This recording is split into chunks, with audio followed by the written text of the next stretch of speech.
हे माधव, हे कृष्ण, आपका जो पौत्र है अनिरुद्ध, दोनों का बड़ा भीषण युद्ध शुरू हो जाता है। बोल शंकर भगवान की जय।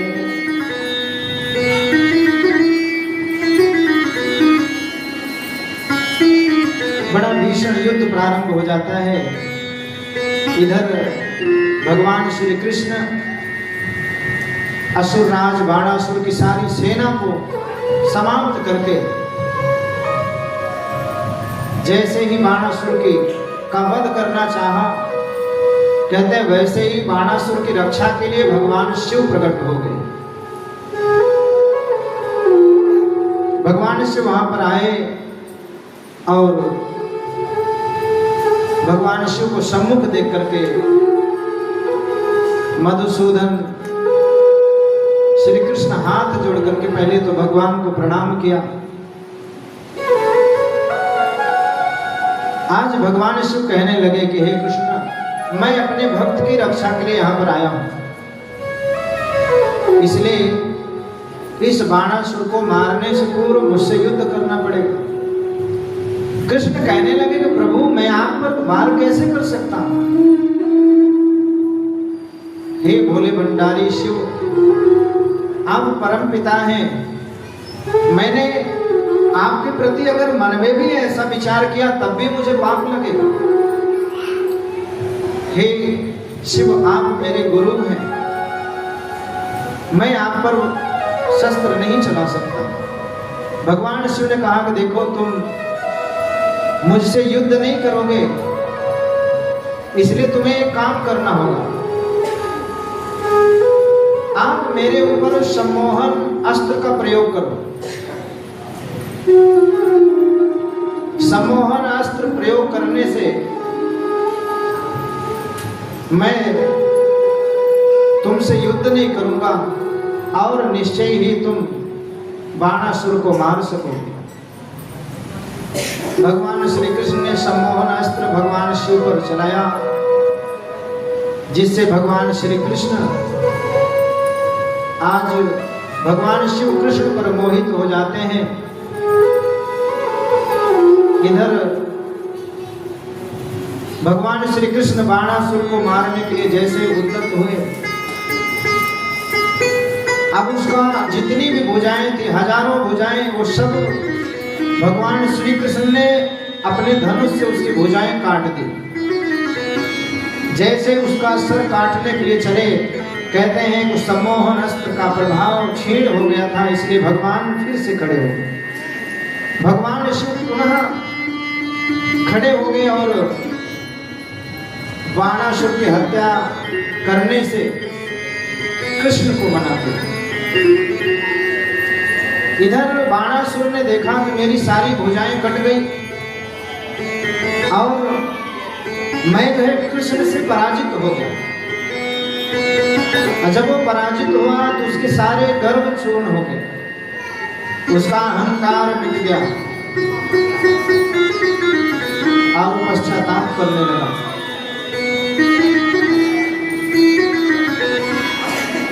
थोड़े से ही बल से मुझे अहंकार हो गया था, इसलिए आज भगवान शिव का जो श्राप था उसके कारण आज मेरा अहंकार गर्व नष्ट हो गया। अब तो बाण जो है भगवान शिव को प्रणाम किया और पश्चात जो है श्री कृष्ण को भी प्रणाम किया। भगवान शिव ने कहा कि हे बाण, यह श्री कृष्ण भगवान नारायण जो मेरे ही अंश से उत्पन्न हुए हैं, उन्हीं का पूर्ण अंश अवतार है, इसलिए ये श्री कृष्ण जो है मेरे ही समान है। भगवान श्री कृष्ण से पराजित होकर के बाणासुर बड़ा लज्जित हुआ और बार बार भगवान शिव से क्षमा प्रार्थना मांगने लगा। बोल शंकर भगवान की जय। भगवान शिव ने भक्तों के उद्धार के लिए अनेकों अनेक लीलाएं रची, अनेकों अनेक अवतार भी धारण किया उन्होंने। जहां पर जिस भक्त ने बुलाया भगवान शिव को वहीं पर चले गए, और जिस भक्त ने जो कहा वही स्वीकार कर लिया। अगर किसी ने कहा प्रभु आप यहाँ पर प्रतिष्ठित हो जाइए, हम नित्य प्रतिदिन आपकी पूजा करना चाहते हैं, तो भगवान शंभु शंकर वहीं पर प्रतिष्ठित हो, वहीं पर भक्तों का उद्धार किया। कृत्यवासेश्वर, व्याघ्रेश्वर और कंदकेश्वर आदि अनेक अवतार भगवान शिव के हैं। कुछ ऐसे प्राकट्य हैं जो भगवान शिव की काशी में आसपास ही प्रकट हुए हैं। कृत्यवासेश्वर, व्याघ्रेश्वर और कंदकेश्वर आदि अनेक अवतार भगवान शिव के। पश्चात एक अवतार और है भगवान शिव का, जो सदा भगवान शिव सर्दी से ही उनकी भी पूजा होती। कहते हैं जिन्हें नंदी जी महाराज कहते हैं। बोलो नंदी जी महाराज की जय। कहते हैं कि जिस प्रकार से नारद जी भगवान नारायण के भक्त हैं प्रभु, वैसे ही भगवान शिव के प्रमुख गणों में जो है श्री नंदी जी महाराज।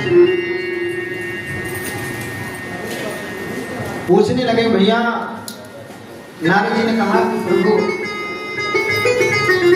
नंदी जी की उत्पत्ति कैसे हुई, और यह भगवान शिव को सबसे प्रिय कब से बन गए? हे प्रभु हमें इसकी कथा सुनाइए, हम सुनना चाहते हैं।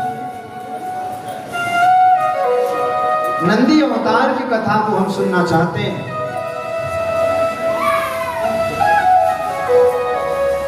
ब्रह्मा जी कहने लगे कि हे पुत्र नारद, एक मुनि थे जिनका नाम था शिलाद। शिलाद मुनि इंद्र की पूजा करते थे। शिलाद मुनि इंद्र की पूजा करते थे, और एक दिन मन में संतान का भाव धारण करके शिलाद मुनि जो है इंद्र का तप करने शुरू कर दिया। शिलाद जी का तप पूर्ण हुआ। इंद्र ने आकर के दर्शन दिया और कारण पूछा कि हे शिलाद मुनि, आपने किस उद्देश्य से मेरा स्तवन किया है?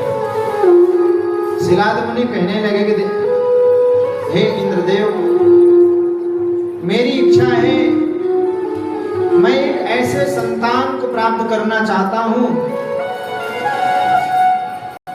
जो अजर अमर हो, जो कभी ना मरे और उसे कोई देवता पराजित भी ना कर पाए। इंद्र ने कहा कि देखो शिलाद मुनि, मैं आपको संतान दे सकता हूं, लेकिन कभी ना मरे ऐसा संतान मैं आपको नहीं दे सकता।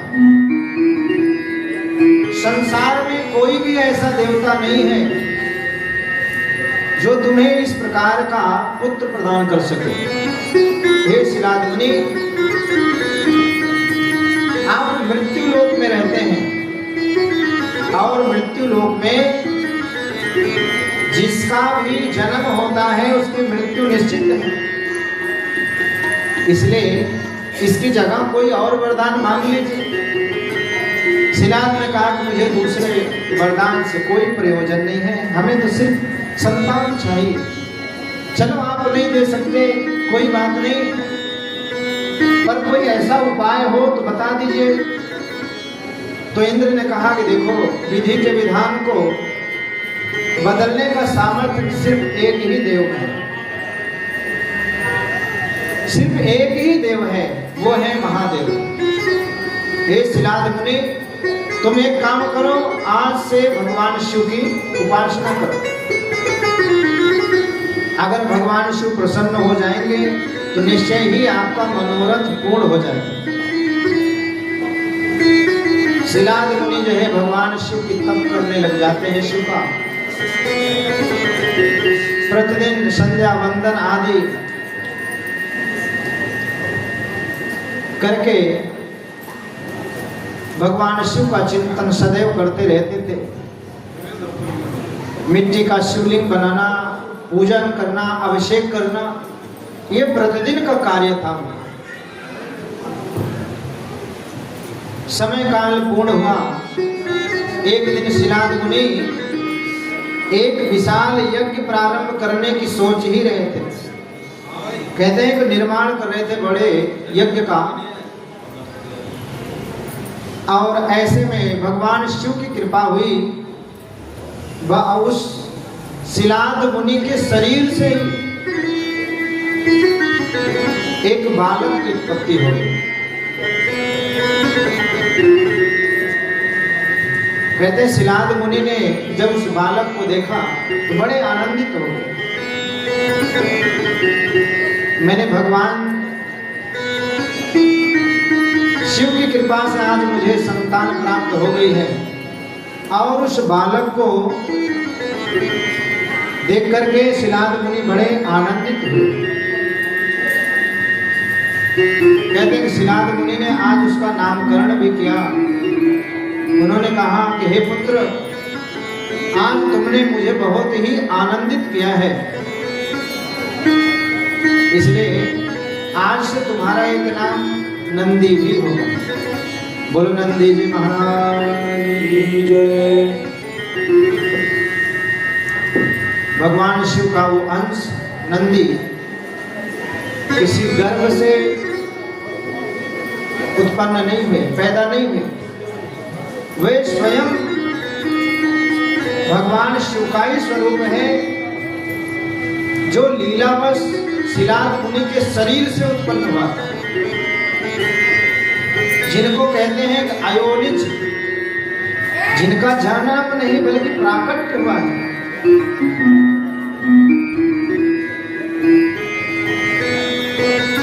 बड़े प्रसन्न शिलाद मुनि अपने आश्रम में रह रहे थे। एक दिन क्या हुआ कि भगवान शिव ने एक माया रची। उस माया के अंतर्गत क्या हुआ, वरुण देवता और वायु देवता एक ब्राह्मण का रूप धारण करके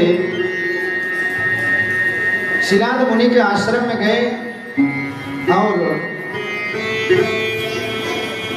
नंदी जी का दर्शन करके शिलाद मुनि से कहने लगे कि हे मुनि, ये आपका पुत्र बड़ा ही भाग्यशाली है,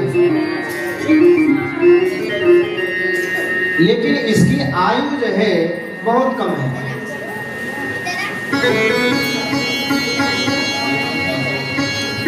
इसकी बहुत थोड़ी आयु है।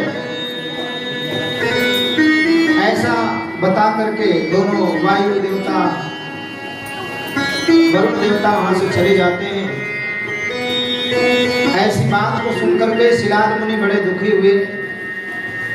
मैंने भगवान से तो दीर्घजीवी, चिरंजीवी, जो कभी उसकी मृत्यु ना हो, ऐसे पुत्र मांगा था, लेकिन भगवान ने एक ऐसा पुत्र दे दिया कि ये ब्राह्मण कह रहा है कि इसकी आयु कम है।